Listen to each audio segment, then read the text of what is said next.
Hello, welcome to Gardener's World. I'm preparing to put in sweet peas, and it's always a significant moment of the year when you can put your sweet peas out. They're not entirely tender, but they don't like cold weather. And what you want them to do is to grow nice and fast and strong, so hopefully we can get some flowers next month. But they do need a support structure. And that means here in the dual garden, I need to put up some bean sticks.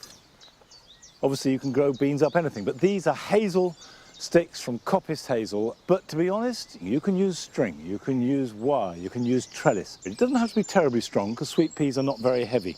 And these, no doubt about it, these are overkill, but I like them. Okay, that can go in there.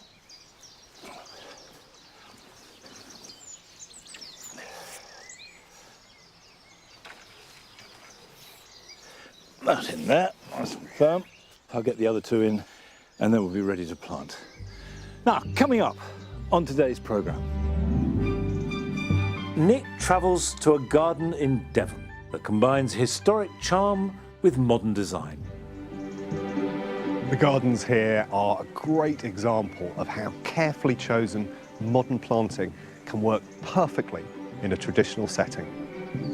We visit the celebrated nurserywoman Derry Watkins to explore her garden ahead of her return to the RHS Chelsea Flower Show after an absence of 25 years. I'm probably not known for the widest possible range of plants in the world, but I have the most exciting plants. The more unusual, the better. I'm always on the lookout for something new, something exciting. Oh, yes. Arit is with Sarah Raven in East Sussex to discover how she's creating plants that are perfect for pollinators as well as our changing weather. Blue Bayou is fantastic for red admiral butterflies. Oh. So when you come down here sometimes on a sunny evening, you know, it's like confetti almost. It's incredible.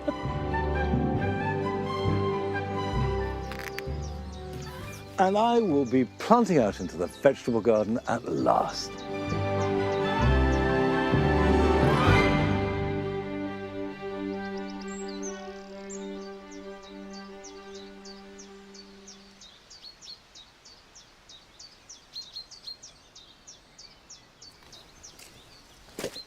And when it comes to planting sweet peas, you make a hole and you stick them in.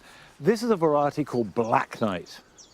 It's a rich, dark purple.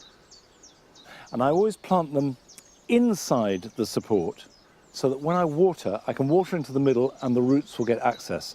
Whereas if you plant them on the outside, they're competing with all the other plants on the outside too. If you've got very free draining soil, do add plenty of compost or manure to the soil before you plant.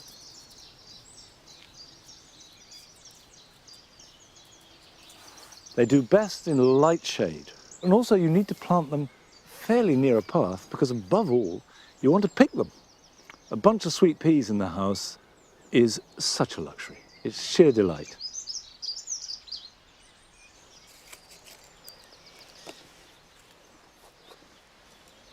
The best sweet peas are bushy rather than straggly because the bushier the plant, the more side shoots it will produce. And the more side shoots it produces, the more flowers it will have. So if your sweet peas you've grown, or if you buy any, are longer than about 6 to 8 inches, take them back by half. Pinch them out just above a pair of leaves.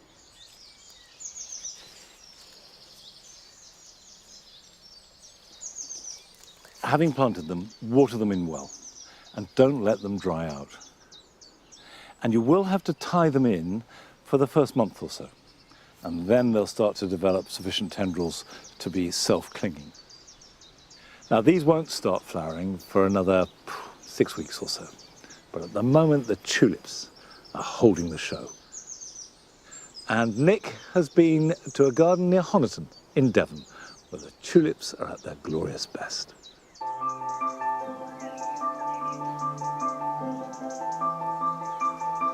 Simple, elegant and dramatic, tulips exude a glorious celebration of colour.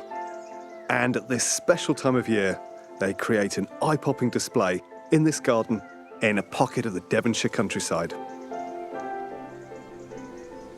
The gardens here at Southwood Farm are a great example of how carefully chosen modern planting can work perfectly in a traditional setting. And they beautifully demonstrate my passion. A clever planting plan designed to showcase flowers, shrubs and trees to dramatically transform them from individual plants into a magnificent display. In this central courtyard area, the tulips are at their most dense and at their most beautiful. I think all of these borders work brilliantly because of the simple rhythm and repetition of repeating a select set of tulips all the way through. Then it binds the whole garden together. And the choice of tulips here is very clever. It's a beautiful palette of near black, white and pink. The plants that have been selected here are all perennial. So Queen of Night, which is a really nearly black coloured tulip, and then white Triumphator will both come back year after year. So they're really worthwhile investment to put in your borders so they just keep returning.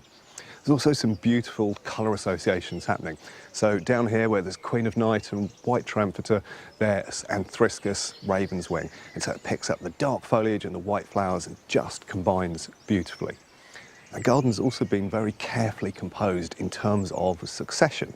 There, of course, is the moment now where all the tulips are at their zenith, but shortly to follow on afterwards are the alliums. They're just in bud now. They'll be followed on by the foxgloves. Then there's phlox through the garden for midsummer, and then finally coming into autumn, there's anemones, which will give that last kind of burst of colour. It's a very carefully composed garden, beautiful mix of planting, and I absolutely love it. Spread over 5 acres surrounding this historic thatched yeoman's house, the gardens were designed by Arnie Maynard 14 years ago. What he created was a cohesive space which connects the garden with the landscape around it. An element of this garden which I think works absolutely brilliantly is the use of garden architecture. These Taxus cubes, and they have a brilliant relationship with the building in terms of their formality and their shape. They also, let me show you this fantastic vista which passes all the way through the house and out into gardens on the other side. And they also create a very specific effect when you're walking through the garden. When you've got wide open space beside you like this, it's almost a bit like the foxtrot. You've kind of got the slow bit here and then it comes in. So it's quick, quick, and then slow again. You get to see, the beautiful planting either side, and it just slows down your movement. I think it's just done brilliantly.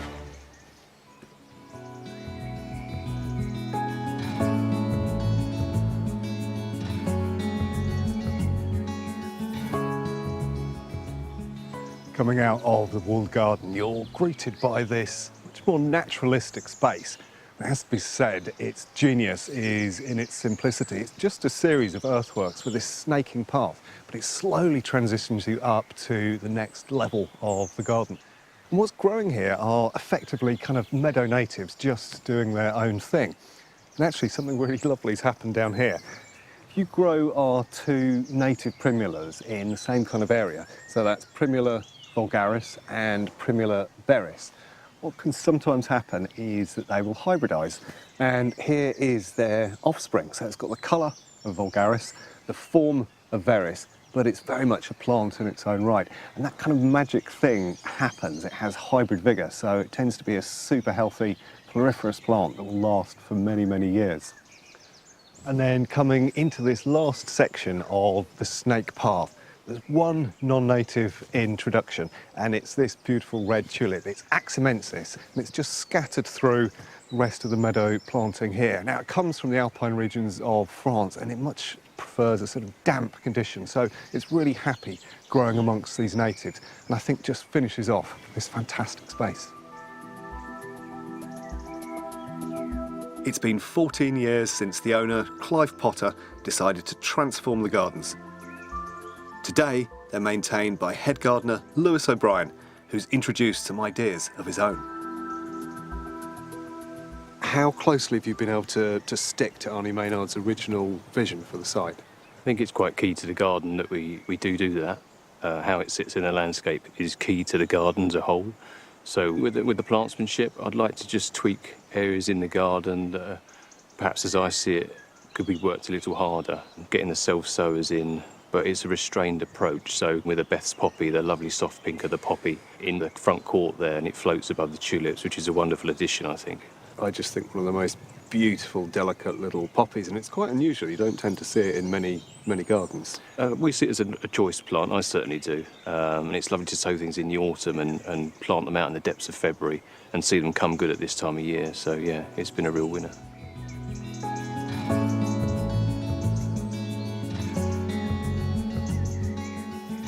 I really like the way this damp meadow has been planted up. It kind of creates the perfect transition between the formal garden over here and the wider landscape out the other side. And the thing that makes it so clever for me is this planting feels naturalistic, it feels a bit wild, but actually these are two cultivated plants. It's tulipa peppermint stick and it's camassia running all the way through, so they enjoy those damp conditions, but because they're naturally scattered through, they feel quite soft. And the other thing that's going on here, which I think is absolute genius, is the fact that these beech trees have been clipped down into domes. So they tie back into the domes of the formal garden, but then they link to the wild beech out in the wider landscape. It's just so carefully thought about and it works brilliantly.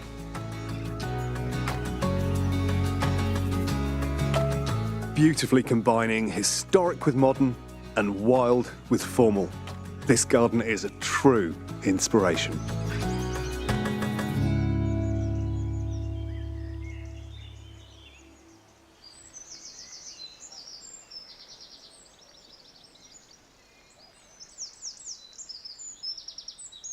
I love that combination of a really tightly controlled formality with beautifully clipped hedges and trees, and yet the softness and the looseness underneath it and weaving in amongst it.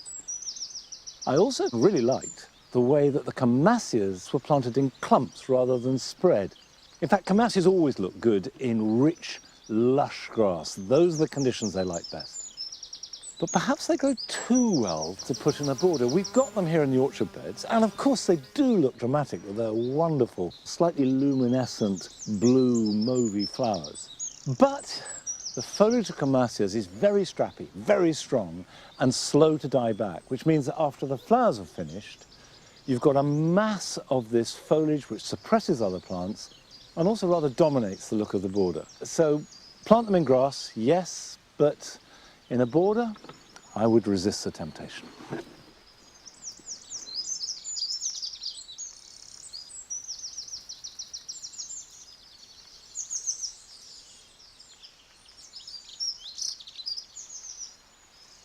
At this time of year, there are seedlings everywhere. Some of them are a delight, some of them you didn't know you had, they come from other parts of the garden. Some of them are in the wrong place. For example, have a look at this. That there is a purple hazel, and that's just appeared in the last day. Now, I suspect that's a hazelnut from the trees in the Jewel Garden that has been put there by a squirrel or a jay and buried and has popped up. Now, I don't want that there because, much as I like purple hazels, I don't want a socking great hazel tree in the path. So that can come up.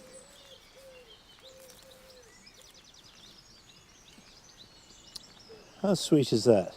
A little hazel tree, which I can pot up and grow on. Now here you can see the fluffy foliage of fennel. But I like fennel, and I like the way it grows randomly.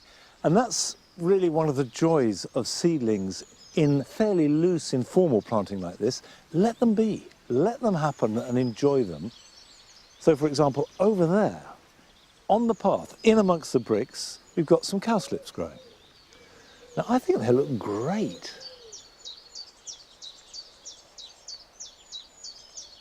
Now, this isn't much to look at for the moment, but you can see the distinctive foliage of an aquilegia, slightly stained with purple and chocolate. And I love aquilegias, and we have them all over the garden. And one of the reasons we have them all over the garden is because they do self-seed prolifically. And they seem to prefer the edges of things. You can see how this is right hard up against the wooden edging. And not only do they self-seed prolifically, but they hybridize all the time. So sometimes you get wonderful variations So I let them flower, not always as good as I want them to be, but often sheer delight. But there's no reason why you couldn't move it. If you've got a seedling like this in your garden, just carefully lift it up and reposition it where you want it. And in fact, although I'm going to leave this, that's exactly what I'm going to do with another seedling that I've got over there.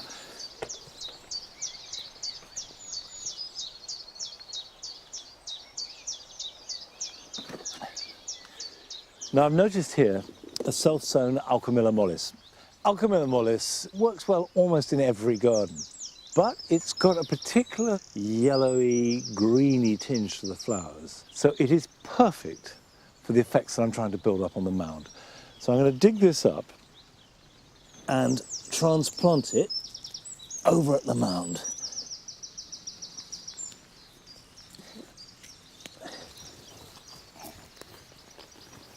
The soil is still very wet and claggy. And the beauty of Alchemilla is that it will grow in shade, it'll grow in sun, it'll grow in sand, it'll grow in clay, it'll grow in chalk. It's a really accommodating plant. So we'll pop that in there, and that will go to the mound, and that will be potted up. But first, it's time to visit one of your gardens, which has fully embraced the concept of letting seedlings grow wherever they find themselves. Hello Gardeners World, and welcome to our garden in North Lincolnshire. My name's Katrina and I share my garden with my husband Carl. So I used to be quite a neat and tidy gardener. Over the years I've thought more about how we can encourage more wildlife into the garden and how we can live and let live with the other little beings that share our space. So here I used to scrape the moss off the wall to be lovely and tidy. But since I stopped, we've got ferns that have self-seeded in the wall, along the wall, even up the wall in between the water pots. So other things that have self-seeded are lady's mantle, erigerons, foxgloves, forget-me-nots, and lavender. We used to have a lavender hedge, which over the years died off, but in the meantime, it had self-seeded within the cracks between the flags on the patio, and it's doing really, really well there. It's fox and cups, which some people think of as weeds, but I just think they're lovely. And we've got campanula that's growing up there and just helping to soften the edges of the steps. We used to collect the dried up leaves from the spring flowering bulbs, but now I've been leaving them. So they'll mulch down into the ground, and they'll also help to just preserve the moisture in the soil so that we're not using as much water to water the plants. Thanks for watching. Bye.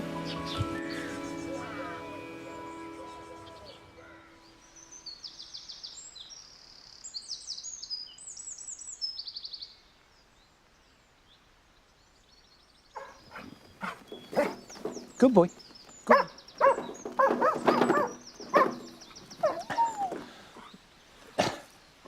Ned, you're spoiling it. Stop bouncing. Come here. This is not a bouncing program. It's not Ned bouncing. Go on. Right. I thought there was a really interesting lesson there because Katrina was growing lavender, but found it was self-seeding and growing in the paths. But of course, it was telling her exactly the conditions it wanted. And that's the point about self-sown plants. They grow where they want to be. Anyway, thank you, Katrina, for sharing your garden. And if any of you would like to film your gardens and share them with us all, then we would love to see them. And if you go to our website, you can get all the details and instructions on how to do that.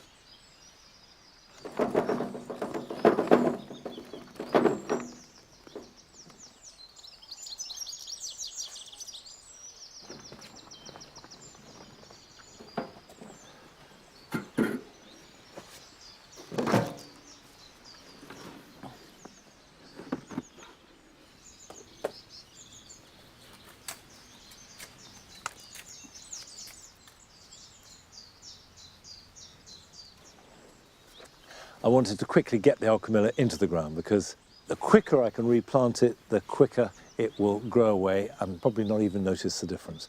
And alchemilla is really good flanking a path because it spills and drifts across. And the mound has a distinct colour theme, you can see it. It's pale yellow and pale blue. But what I'm doing today is just adding a few plants to keep that colour scheme ticking over.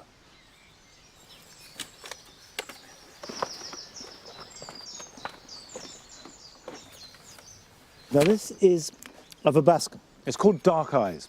It's soft yellow, but at the centre of each floret there is a deep red eye, hence the name. This particular verbascum is a perennial, but it's a short-lived one, so it's not going to last for years and years. But while it does last, it will flower profusely and will go on flowering all summer. But what you do need to do is keep deadheading it, and then it will produce new flower spikes. Normally, it will grow to about 30 centimetres. But like all verbascums, it does do best with good drainage. Now I've got other plants I want to put in.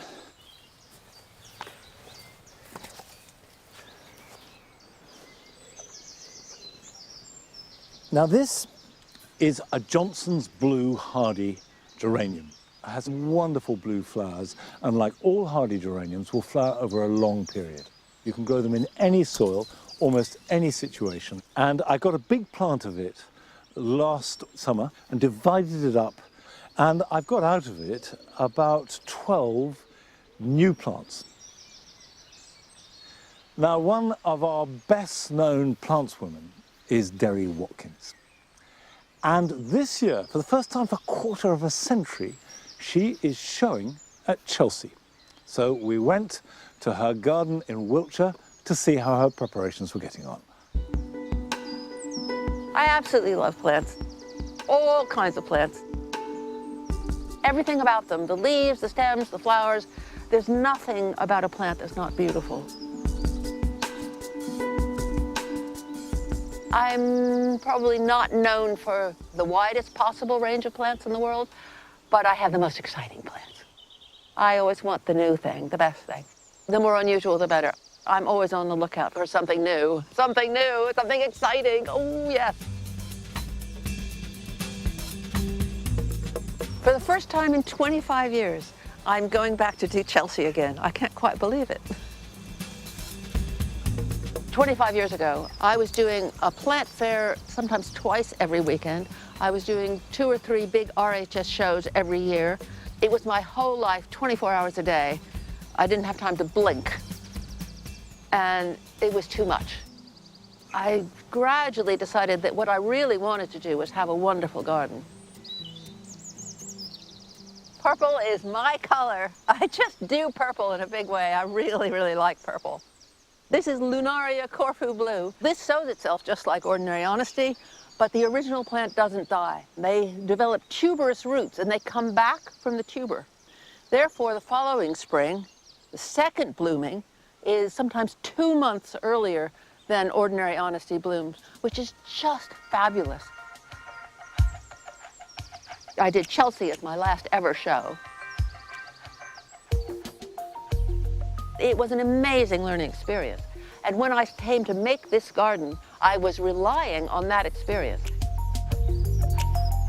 We did an exquisite exhibit, black and white, just black and white. It made it absolutely stand out. I mean, everything else at Chelsea was flousy and full of flowers and color and shouting at you. And this was just, I'm very sophisticated. It was so cool. So this is the most amazing polygonatum Solomon seal called Betberg with this beautiful purple flush to the stem and to the leaves.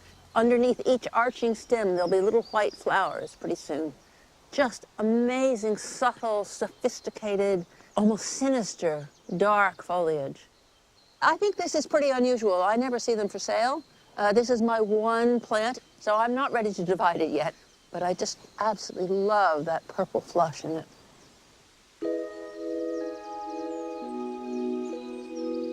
I didn't realize it had been 25 years since I'd done Chelsea. Somebody else noticed that. I had never thought about it, but somebody on the Plant Fairs Roadshow came and asked me if I would be interested in doing an exhibit with them at Chelsea. They're a collection of nurseries who run plant fairs in the southeast, and they asked me if I'd do this Chelsea exhibit with them, where we each do a little exhibit. The idea that I could do it for fun and not be so serious about it appealed to me. And the idea of doing it with them, that we could cooperate and help each other, and I just thought I could do it, and I will. So I've pulled out all the plants that I'm thinking about using for the garden part of my exhibit. There's going to be Orleas sweeping all the way through it. I'm hoping the Mathiolas, they look to me like they're going to be perfect. If I just have one plant on the stand in flower, the whole marquee will know about it. It just smells phenomenal. Because I don't do exhibits anymore, I no longer remember how far ahead you have to be. So the buds that are tight now, are they going to be open for Chelsea, or are they going to be finished for Chelsea? What I'll have to do is have some plants that are in bud now and some plants that aren't there yet, in the hopes that one of them will be right for Chelsea. The display is a circle with hardy plants. In the circle is a square, which is raised up. That's where the tender plants go. This is my glasshouse, my greenhouse, designed by my husband to my exact specifications. The entire top wall opens, the entire bottom wall opens, both ends open. The ventilation is perfect. And that's the most important thing, really, with keeping your plants healthy, is maximum ventilation, maximum light. They just love it. You know, diseases and pests thrive when there isn't enough ventilation. The plants in here, from my point of view, they're often the most beautiful, the tender ones. They come from places which don't experience frost. They don't understand that winter is coming, so they go on blooming and blooming and blooming, so they're really valuable to the gardener. Only the best plants, only the plants that I absolutely adore, are allowed in. This is Helichrysum cocoa. It's nice and crackly. Crackle, crackle. Well, the one that's definitely going to Chelsea is probably my #1 favorite pelargonium. This is Ardens. I just love this plant, that color. It's fiery, intense, small, but perfectly formed, perfectly formed. Pelargoniums are fantastic. They need absolutely perfect full sun. They want maximum light. They won't bloom otherwise. They grow fine, but they're not going to bloom. What else have we got? Voodoo. This is a rather shabby old plant, but it's full of flower, kind of sultry and serious. A lot of pelargoniums are pretty. This isn't pretty, this is beautiful. That's different.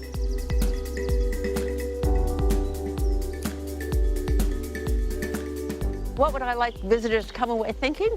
That they are in love with plants. I want them to fall in love with every plant at Chelsea, but particularly my plants, of course.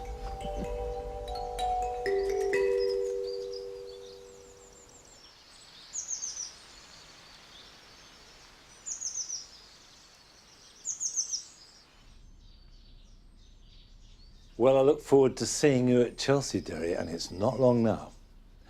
Now, this wooden greenhouse at Longmeadow, I've been using as storage all winter, and I suspect most of us use our greenhouses in that way to protect those plants that would succumb to frost, or in the case of pelargoniums, too much wet. But very soon we can start taking them out. The aeoniums, for example, I always put outside after Malvern, so that's a couple of weeks' time. By the way, you notice these are flowering. That means it's the end of that particular stem. So if your aeonium flowers, you're going to have to cut it back down here where there is a side shoot, and if there isn't a side shoot, right back at the base. Some plants, like the cacti, are much better in here because it keeps them drier. In this part of the world, it can rain very heavily at any time, and that can do as much damage as cold. But on this side, we've got a combination of fuchsias and pelargoniums. Both of them are perfectly happy over winter because both of them are kept very dry. But now we're going into spring and very soon summer. Their needs differ. Pelargoniums love bright sunshine, need watering once a week at the most, and they love dry air. Whereas the fuchsias do best in light shade, they hate the wind, and they like slightly more humid, moist air. So the two aren't really easy bedfellows. So what I'll do is I will take most of the fuchsias out, some like this one. This is Fuchsia arborescens. Doesn't look like a fuchsia, but it is. That's tender and will fare perfectly well in here.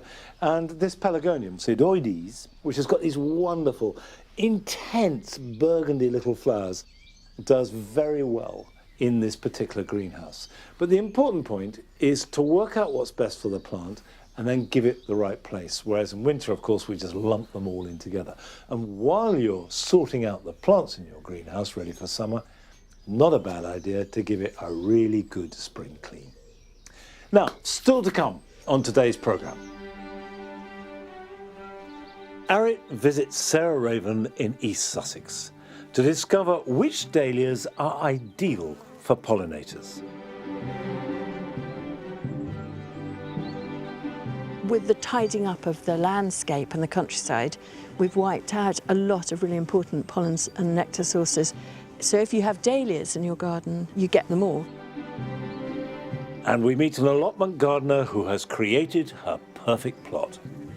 My strawberries here, perpetual strawberries, and they've done really well. I had the first crop early in spring, and now they're flowering, little heads off. Smashing.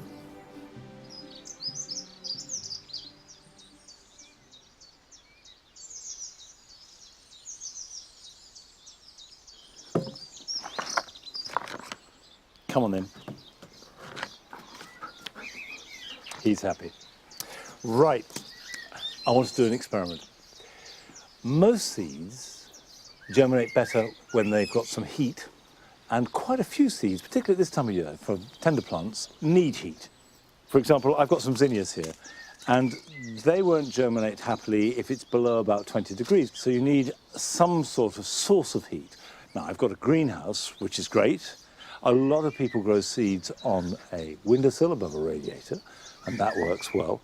But you can also buy small propagators that have an electric source of heat. So I want to grow the same seed 3 different ways. One tray I'll put compost in and just put them on a windowsill in a warm room. The other I'm going to put on the same windowsill, but I'm going to put in a polythene bag, which will keep the moisture in. And the third one, I'm going to use this propagator. And the basis of this is simple. It's simply a glorified seed tray with an electrical connection which heats a coil underneath. It has an absorbent pad in the bottom which holds moisture, and that's really quite important, and then a cover which keeps in moisture. And I'll put the same seed into each, and we'll just see which germinates better. So, I'm going to fill the seed trays with the same compost. Any decent peat-free compost will do the trick. This is where I need my glasses. Now I'll try and sow them thinly, and try and sow the same amount. Right, I'm going to cover these with a little bit of vermiculite, but a little bit of potting compost would do just as well. Just lightly cover them.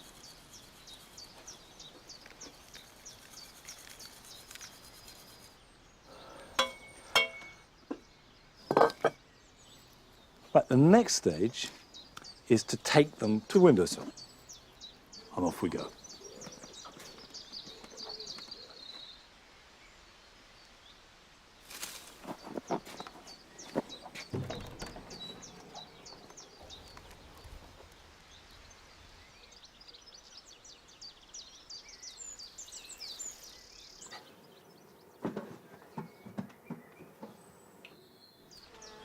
Well, we'll check up on those in a few weeks' time and see which germinate best, and we'll follow the progress. Now, it's that time of year when the solitary bees are really evident. Solitary bees, of which there are far more than honeybees in this country, are really important pollinators. And they use this wall a lot. And the mortar, the lime mortar, is completely eaten away by bees. And when you look inside, there are little holes, and those are their nests. So if you've got an old wall that is a bit decrepit, don't be in a hurry to fill it, because that's a natural bug hotel. Now, Arit went down to Perch Hill Farm in East Sussex to visit Sarah Raven, because Sarah has been adapting her gardening and how she grows things and what she grows to cope with the vagaries of climate change and also to encourage as much wildlife in her garden as possible.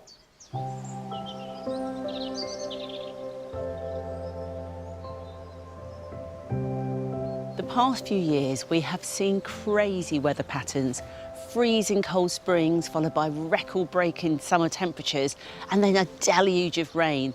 Our gardens have been really battered and bruised. And it's our plants that are having to cope with these extremes more than ever before.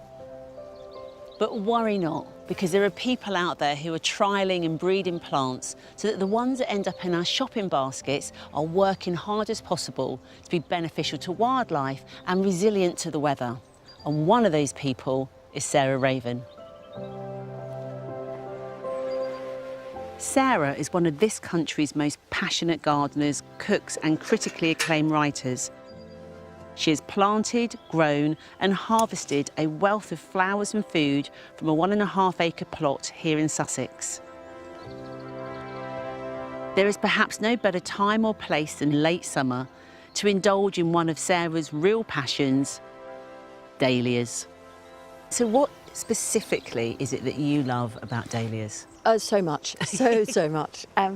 Just for me, they're kind of almost the perfect garden plant. There are dahlias that look like cosmos, there are dahlias that look like sea anemones, there are dahlias that look like Shetland pony rosettes. There are dahlias for every taste, every colour pretty much. They're incredibly easy to grow.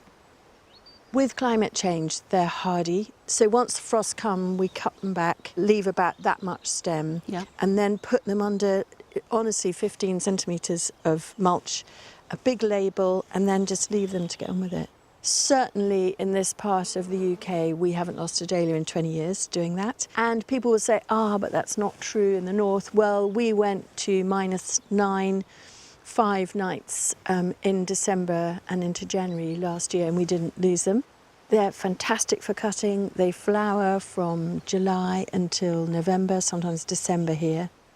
For pollinators, they're particularly important because with the tidying up of the landscape and the countryside, we've wiped out a lot of really important pollens and nectar sources.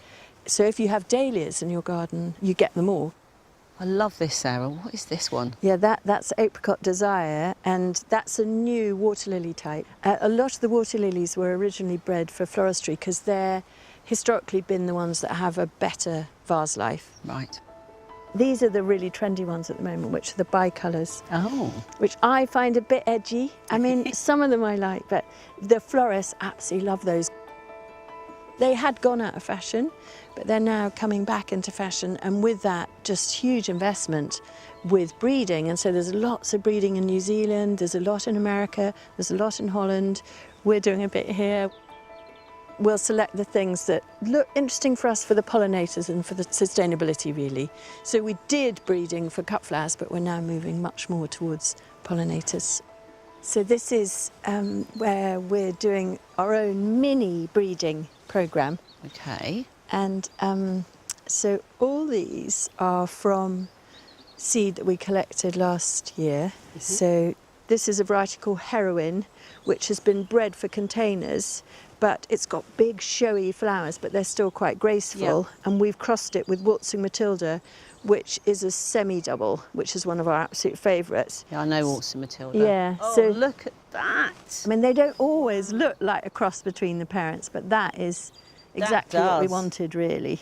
And then this is one we definitely are selecting, which I just totally adore, and I've really never seen anything like that. So it's got this beautiful crimson reverse and then this sort of amazing soft apricot-y yellow.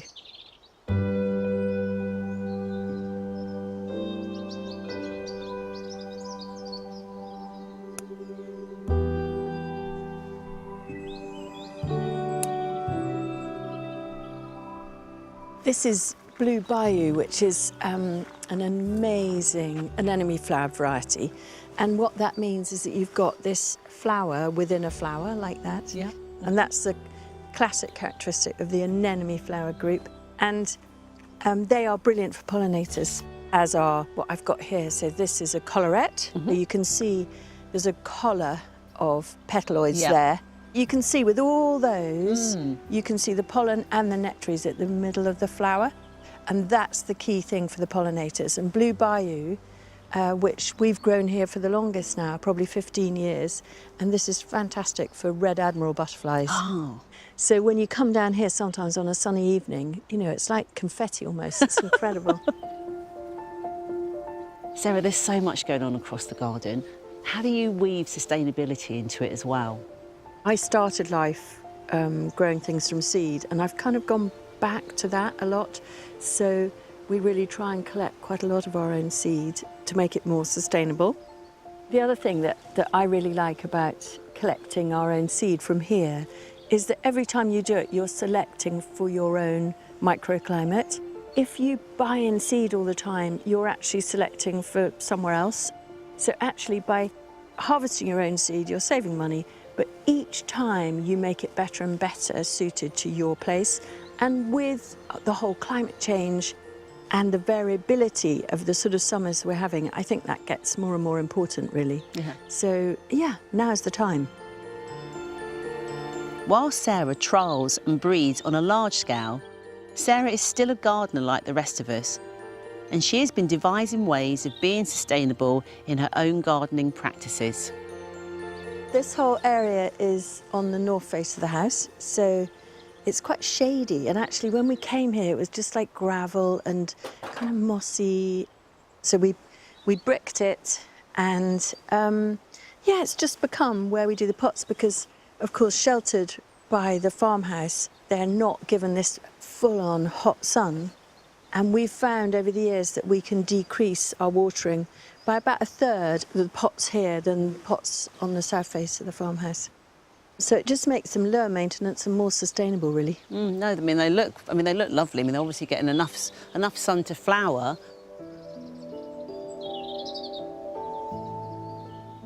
Really, the first thing for sustainability is you've just got to stop using chemicals. So if you see everywhere here, all the cracks have got grass and what would be called weeds in them. But I love them, I celebrate them. And then just in terms of how you manage your water, so we don't have any irrigation here at all. So everything's hand watered, and it just makes you so much more aware with, you know, of what you're using, I suppose. And that's the kind of awareness, but also you'll see around the garden we have lots of shallow trays and bowls. So those are for the bees and for bird baths. And you'll see the bees coming in that need vast quantities of water on a hot day to take back to their hive. Plants for birds. In this small area, we have this lovely large-berried hawthorn called Crataegus prunifolia, because it's got a sort of, looks like a fruit tree, and they love that. And then we have grasses like this, Panicum frosted explosion, as well as lots and lots of flowers for butterflies and bees, really. If you just layer those things in and have abundance, not over-tidy, then you're onto a really biodiverse garden. Yeah. Sustainable biodiverse garden. It makes so much sense. It makes so much sense.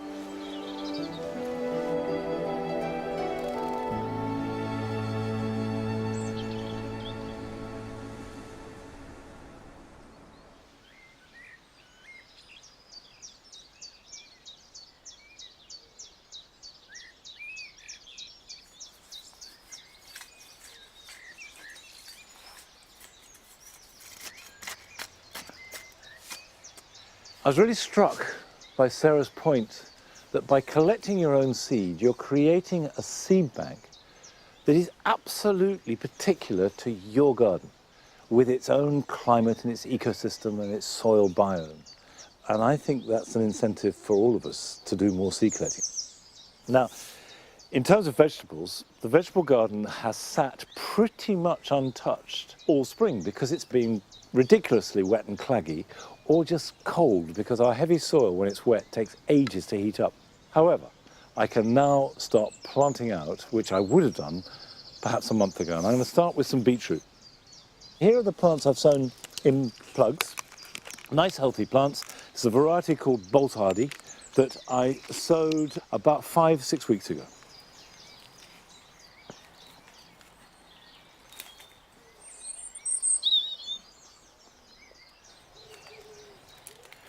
When you grow things in cells or plugs, you do have to check them occasionally to see if they're ready to plant out. The rule of thumb is that it's ready when it will hold in your hand, and yet you can see roots, but you can also see soil. But this will be fine. Beetroot are quite slow to get going, so don't worry if you don't see a lot of growth for a few weeks. And then I space them about 8 inches apart. If you haven't yet done any vegetable gardening at all, and you feel that you're falling behind, don't worry. I have often not started sowing or planting vegetables before May, and yet caught up later on in the year. And it's not too late to sow beetroot direct if you've got seed.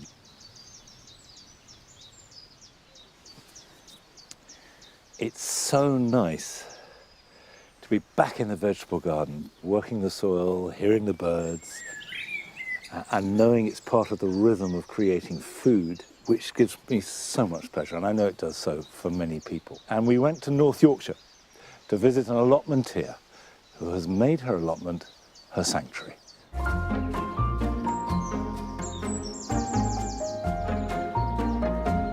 I'm a very keen gardener. I've always loved gardening, ever since being a child. I come down here every day if I can, and I can come down and I can be down here 6 hours and it feels like an hour. It's really good. My name is Maggie Boyd at a little place called Knaresborough, and I'm the only wheelchair user on this plot. So I put my name down in the allotment for 4 years ago. I had to wait a while, then I got the phone call. I was really excited. In fact, I rang my daughter and said, I've got the allotment, I've got it.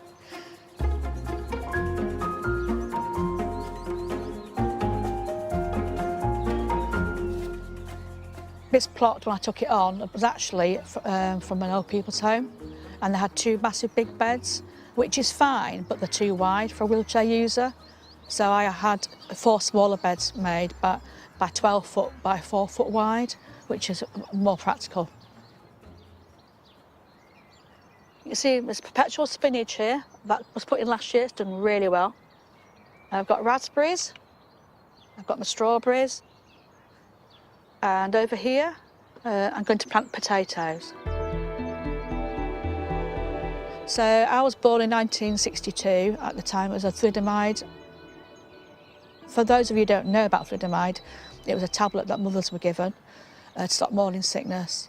And sadly, it affected the fetus. So babies were born with different types of deformities. Thousands died. I was affected, my lower limbs and my thumbs. I wore prosthetics for 37 years and decided that I was quite happy to be in a wheelchair.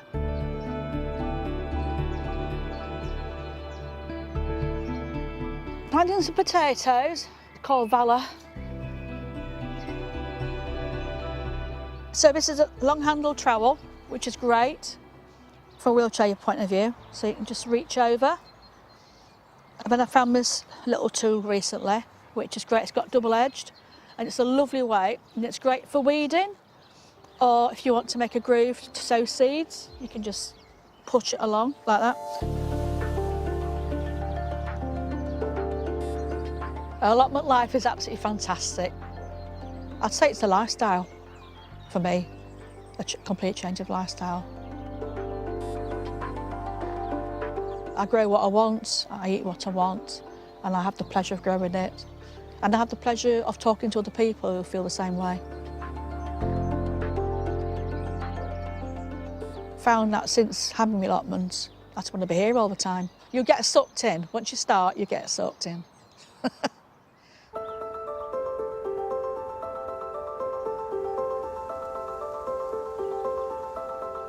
As you can see, things have progressed since you last came to see me. I've grown melons. I've got melons outside. I've got runner beans. I've got sweet corn. I've got peas. They've done really well. My strawberries here, perpetual strawberries, and they've done really well. I had the first crop early in spring, and now they're flowering, little heads off.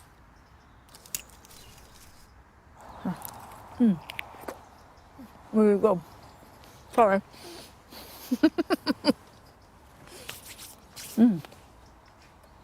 Smashing.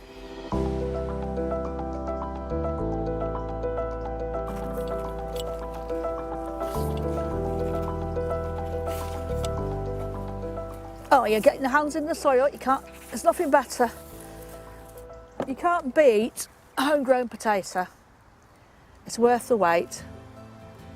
2 plants these are off. Look at the size of them.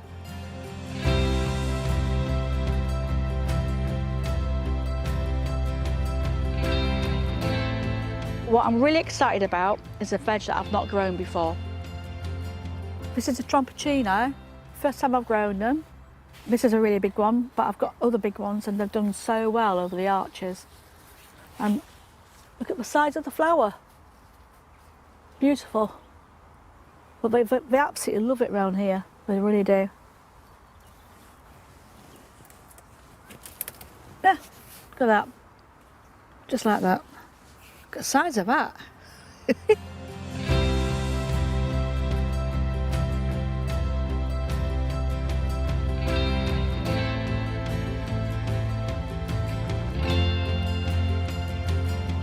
So I'm at the top of my allotment right now, and this is the pond we built last April.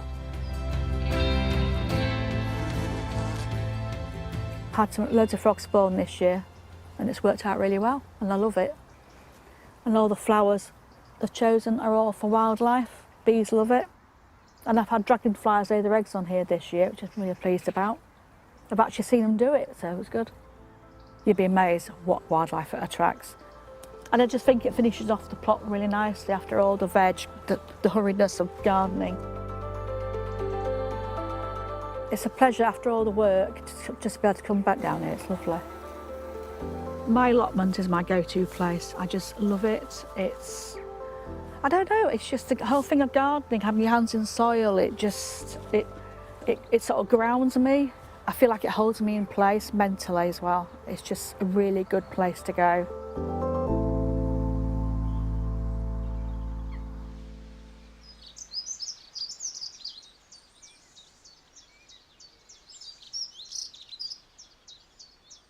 As it happens, I've been to Maggie's allotment in Knaresborough, and I can tell you it's a really wonderful site.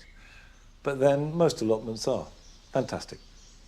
Now, it's far too early to plant tomatoes outside unless you live in a very warm, sheltered place. But for most of us, at this time of year, this is a job for a greenhouse if you've got one. It doesn't have to be in the soil, it could be in a pot, but they will need some protection. Because what tomatoes really dislike is big variations in temperature. So in May, we can have quite warm days, but also quite cold nights. So if we're outside, I'm going to wait another month. I sowed these in February. This is a variety called Cour de Bouet, or ox heart. And there are side shoots growing. So just pinch that out. And the reason you do that is to focus all the energy of the plant into the flowering trusses. Now these tomatoes are going to be here until September or even October, and they need support, and you can use bamboos, you can use any type of trellis, anything that is robust. But what I've found over the years is this system, which is permanent wires and then just these strings. So the string goes in the bottom. Going to take the plant out the pot and push it down on the string so the string is nice and taut. Fill back round it and firm it in really well, like that. And you don't have to tie them to it, you just twist the tomato round it. The reason why you plant tomatoes fairly deep, and there's no harm in planting them 6 inches deep, certainly up to the first leaf, is partly to anchor them, and that's important, but also because the bit of the stem that is buried will develop roots. And the more roots it has, the more nutrients and the more water it will take up. And that means the healthier the plant will be and the better the fruit will be. Right, I've got quite a few more to do. So while I'm doing these, here are your jobs for the weekend.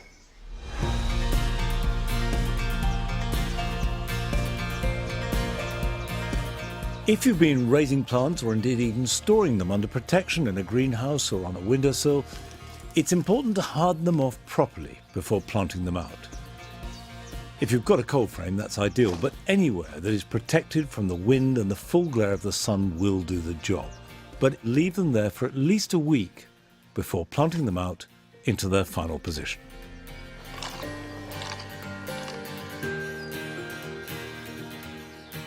Now the weather is warming up, so is the soil, and the weeds can become rampant. So it's a good idea to keep on top of them. If you're growing anything in rows or a grid, be they vegetables or flowers, a hoe is the best solution. Try and do it on a dry day when the weeds aren't too big and before they set seed. Gently slice through just under the soil and leave them to dry, and you can gather them up and safely add them to the compost heap.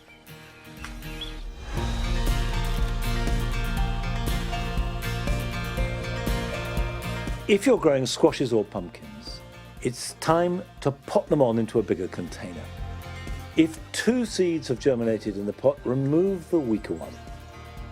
Use a good strong compost mix and then put them somewhere warm after giving them a good drink. And don't be tempted to plant them out until the weather is much warmer.